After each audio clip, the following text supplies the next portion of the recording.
By now you're probably familiar with the usual English vocab teaching techniques. You may have watched my other videos on using images, sounds and gestures, and they get good results. But there's one method that very few people use that is way more effective than the rest. I'm Will from Enchanted ESL, and in this video we're looking at the power of emotions for vocab memorization. Emotions? What do they have to do with remembering words? Well, quite a lot actually. If we can harness them, it's like using a cheat code. In my neural road model that I explain in another video, up there and in the description, we aim to create large, durable mental connections. We want to get to the information as quickly as possible.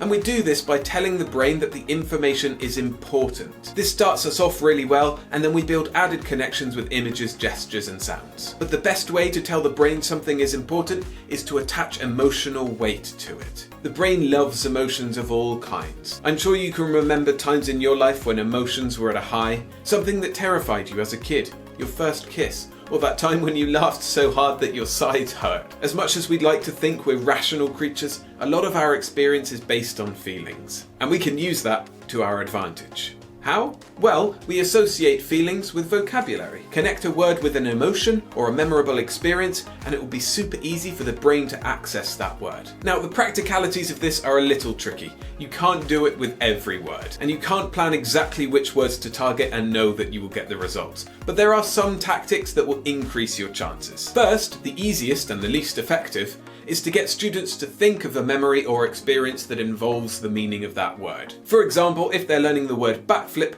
they can think of that time when they tried to do a backflip on their friend's trampoline and they were really nervous. Or they can think of a person they know or a famous person who does really great backflips. Second is the organic approach. You wait for emotive moments to appear in class and then you capture them. This could be when somebody achieves something amazing, somebody drops something on the floor and it's a big disaster, or when somebody tells a really funny joke. Grab the words associated and make a note of them and the moment. Everyone will remember what happened, and in association, the words that come with it. As you can imagine, this is a hit and miss strategy. You're waiting for something that may never happen, and it's impossible to target specific vocabulary. The third strategy is more intentional.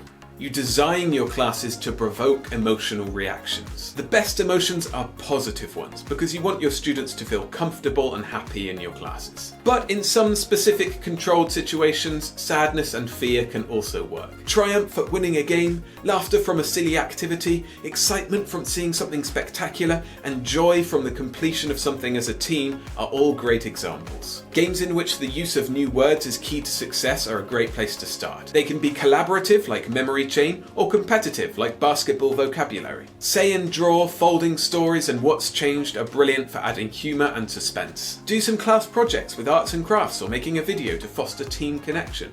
Or go on a trip to somewhere amazing to inspire your students. It all boils down to just doing awesome things in your classes. If students only do worksheets and grammar exercises all day, the only emotion they'll experience is boredom. So plan to give them lots of positive moments. The next step is to connect the vocabulary to those moments. To do this, you need to be attentive and make notes. When an emotional experience comes up, what was the language being used, and what words could you use to describe what happened? Let's have an example.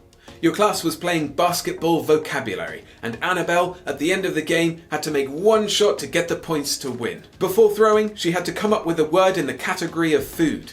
She said noodles and threw the ball. It sailed through the air, bounced off the rim, and went into the basket. Hooray! Well done, Annabelle. It was a great moment of triumph. Meanwhile, you, the teacher, can get two things out of this. First is the word noodles. If this is a word that is unfamiliar or recently learned, then it's a perfect candidate. Another word is bounce, because that was the memorable part of the throw-in. Bounced off the rim and then went into the basket. So you have both language used by the student and language to describe the moment itself. Now you take that memory and distill it into a hook. This is a word or short phrase which instantly reminds you what the moment was.